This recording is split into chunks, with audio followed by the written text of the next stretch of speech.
Okay, just recapping on these graphs. So the graphs you print depends on the data, and it's not the major kind of thing for your assessment, it's more what you write about the graphs. So here we've got one relationship and a graph, and in theory you could pass by just that and that. That would be enough to print so long as you wrote it up correctly. If, however, you added in a third variable, and in this case we've used a measurement variable because we didn't like any of the categorical ones, and we chose the circle to be bigger as the carbs got bigger because otherwise we couldn't actually see the colour. The only reason we've left it on the graph is because you can actually see the higher carbs here, the higher carbs are actually higher energy. So we've got a little bit of something else to say to display our understanding of statistics, as well as talking about the fat energy relationship. See, low carb food tends to be below the line, or lower carb food. Okay, then, come back.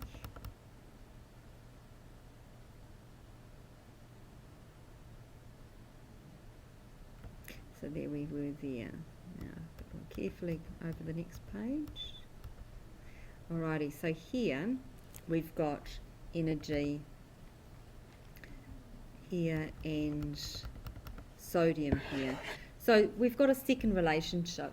Now with this one we can see the correlation is not so strong, the relationship is not so strong, and also the patterning of the carbs is actually not as clear either. We can look at the correlation being a lot lower. So we actually only have that second relationship to compare with the first, and then just discard it. So for merit, comparing two relationships is important. Now for excellence type things, what could we do? What we did here is we got a couple of randomly selected, we just grabbed a couple of them, and we deleted them. And then we recalculated the trend. So this here is our new equation.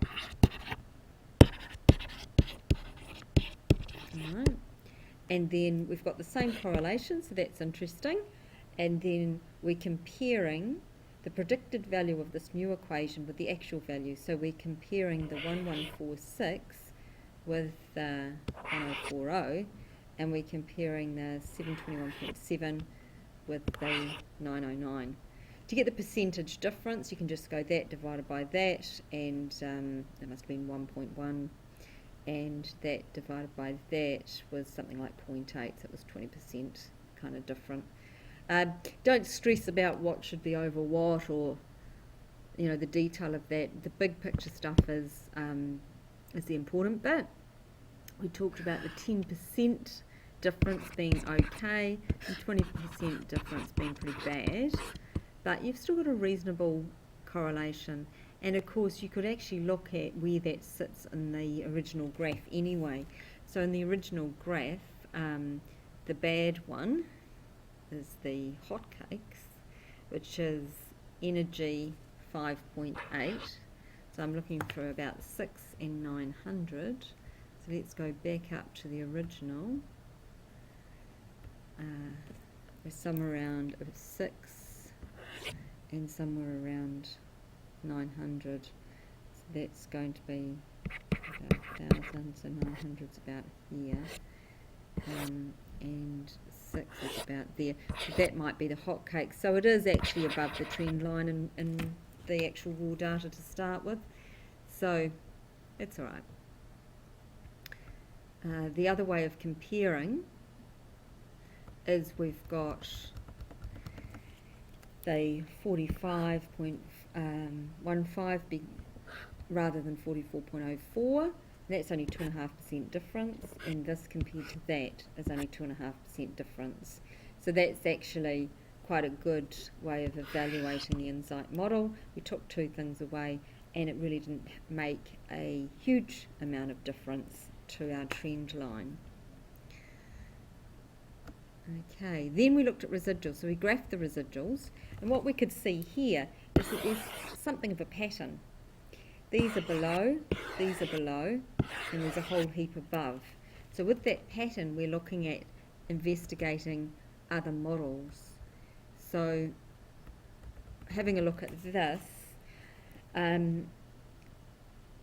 this is the cubic, the brown one's the cubic, so the cubic is closer to these points than the parabola, so I chose the cubic, and here the cubic didn't venture away from that one quite so much. This is sort of between, whereas, yeah. So I decided to go further with the cubic, all very much in a hurry, to be honest. And then I've got my cubic residuals using the cubic equation.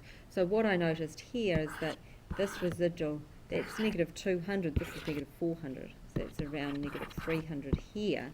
So these are actually further away. Here, the we're up to 400, that might be around 500, this might be around 500. So what we're talking about is, did the residuals get better? So these ones here with the linear residuals, where we thought there was maybe a bit of a pattern that way, and here there's not so much of a pattern. This one, as far as residuals go, is way out, isn't it? Be an interesting one to look at. Okay, so I chose the cubic model as I believe it's an improvement for the above reasons. Okay, which would have been reduced residuals, okay, and better, more even scatter, that type of thing.